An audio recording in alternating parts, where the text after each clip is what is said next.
Hello again. All right. I love this problem. You've had this in your homework a couple nights ago, and I'm sure somebody, what am I don't get it. You should have gotten some of this, I'm assuming, if you're taking a look at this. So it says an empty champagne bottle is tossed from a hot air balloon. Its upward velocity is measured every second and recorded in the table below. So what are we saying? We are throwing this bottle up in the air, throwing it, giving it a little toss. So if you're tossing it up in the air, that means it must come down because gravity's like, not so fast. So that's one of the first things that I want you cats to think about. So now it says to describe the motion of the particle in words. There it is. There's your description. Okay, the bottle goes up in the air, the bottle comes down. All right. So it says to find a formula for v in terms of t, because t is in seconds, v is in velocity. So if I said to you traditionally, who's t and who's v, I hope you're like, well, this is technically x and this is technically y. I hope so. Now, we're going up as x goes up by ones or as t goes up by ones, what's happening to your y values? I hope you all noticed that it keeps going down by, negative 32, negative 32, negative 32, negative 32, and so forth. So you're going down by the same number. That must tell you that because you're going down by the same number, you're subtracting the same number. This must be a linear function, right? And the model you are using, friends, you got it, is y equals mx plus b. So let's talk about this. It says to find a formula for v in terms of t. So you know what the slope is because the slope is what you're going down. You're going down 32 feet every second, 32 feet per second every second. That is what is happening. So I hope you said for your formula that v was equal to negative 32t plus 40. Now, one of the reasons why you know that is because, remember, your quote-unquote y-intercept, this guy is always when your x is equal to 0, or in this case, our t is equal to 0. So that's what it already told me. I can just jump the gun on this one.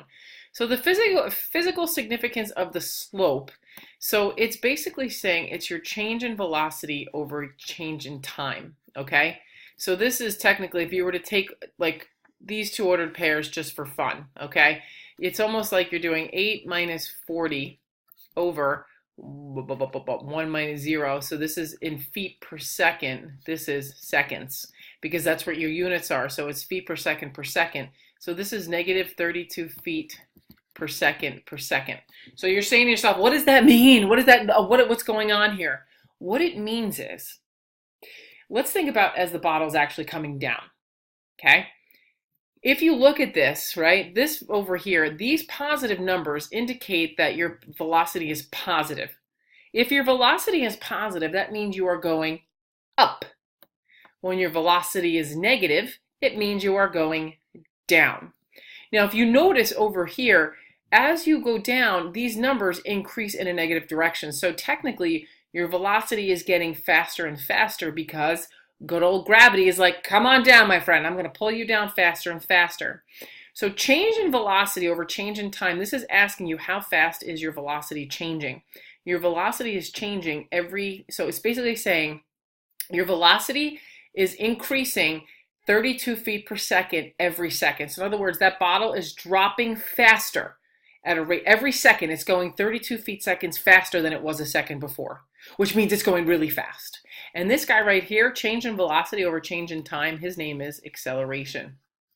And you're going to learn all that in physics because math and physics are best friends, okay? So 32 feet per second per second. So think about that. That's pretty insane, isn't it? That your velocity every second, you're increasing by 32 feet per second every single second. That's the significance of that, okay? Part D is asking you to explain the physical significance of the t-axis and the v-axis in the intercept. So the t-axis is your is time. We're going to talk about what that means, and then the v-axis intercepts. So in other words, where it crosses the x-axis, this is technically the x-axis, and what's the significance, and what's the y-axis. So I want to go back over here. Give me a second. I'm going to erase this because I need to see. This is getting a little confusing. So the numbers are telling me this beautiful story. Okay. What goes up must come down. For those of you who said what goes up must come down. So as I look at this pretty little table here, right? If I throw my bottle up in the air, At some point, once it reaches its maximum height before it comes back down again, what does it have to do? If you said it has to stop, bravo, because it's almost like I threw it up and now it's coming back down again. So at some point in time, my velocity had to be 0. So if I ask you now, hit pause, hit it now, hit pause. Actually, don't hit pause yet until you answer this question. Between what two times is the velocity going to be equal to 0? In other words, when does that bottle reach its maximum height in the air before he comes back down again? Hit pause. I hope you hit pause. For those of you who didn't, you're cheating. Okay. If you said between 1 and 2 seconds, because the velocity is positive here, but then the velocity becomes negative here, somewhere in here, your velocity has to equal 0. And now my next question to you is it closer to 1 second or 2 seconds where it actually hits a velocity of 0? And if you said, think about that. Numbers tell you a story. And if you said it's closer to 1, you're correct, because 8 is closer to 0 than negative 24 is to 0. So now if you want to find out exactly where, it's not on here, I didn't ask you, but if this is the formula for your velocity, and I'm asking you, when does the velocity equal 0? You guys can tell me at what time that happens, because that's when v is equal to, you got it, 0. So if I say to you, I'm going to add f right here because I'm the greatest. When is the velocity equal to 0? You can hit pause and find it yourselves, okay? So that means I'm substituting in 0 for v, and I have negative 32t plus 40. And if I subtract 40 from both sides and divide by negative 32, I get t is equal to 1.25, drum roll, please say, seconds. And if you think about that, I just said the velocity is going to be 0 somewhere in between 1 and 2, right? Because 0, it's got to pass through 0 in here somewhere between 1 and 2, and we said it was going to be closer to 1, and 1.25 is in fact closer to 1. Isn't that fabulous? So now let's do this. Let's go and into our calculators. Why not? Because we have a graphing calculator. At some point, you're going to have to graph all this stuff by yourself, but I want you to know how to use the technology. So let's go ahead and let's graph this equation in our calculators. So let me move this out of the way. So I'm going to go over here and go into y equals, and we're going to clear, arrow down, get you out of there, clear everybody out. Whoops, get up there. Clear, my friend. And then clear. So we're going to type in that negative 32t plus 40, but technically it's going to be negative 32x on our calculator. So negative 32, by the way, I use the negative sign, not the minus sign. Make sure you use a negative sign. So hit clear again. You're doing negative 32x plus 40. And what's really nice is our window, our x values went from 0 to 5, right? And so if we do from 0 to 5, then again, we can press that lovely zoom 0 key. And this is what we have here. So what I'd like to show you here, do you see how thick the y-axis is? I'm not a fan. I don't love how thick the y-axis is. So let's go into our window and find out why it's so thick. These numbers here, 1, 2, 3, 4, you can see that these tick marks are representing 5 because in our window, we went from 0 to 5. But if you look at our y scale, our y's are technically going up because this this right here represents the y scale. It's saying each tick mark. And because we're going from positive 40 to negative 120, 1 is pretty thick. We don't like that. So what if I made my thing scale it by 10s? Would that look better? Okay, so each tick mark on the y-axis represents 10. It feels a little bit better, so I can actually say these are all 10. So this is 10, 20, 30, 40, negative 10, negative 20, negative 30, negative 40. You could have gone by 20s. You could have gone, just, get into the habit of doing these things.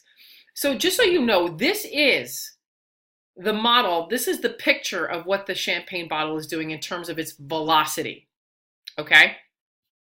So in terms of its velocity, let me see here if I can move this. So I want to see if I can show you something. Yeah, watch this. No, I can't. Well, hold on. That didn't work. All right, I was trying to be a rock star and it's not working. Okay, I take it back. All right, anyway, so I have this over here, and I'm going to move this. I'm like a maniac right now. No, I still have 5 minutes on that thing here, which is good. All right. So on this linear function, right, it asked you what the significance was of the v-axis, which in other words, the y-intercept, and the significance of the x-intercept. So what I want you guys to denote is if you go back into that problem, okay, if you go back into that problem,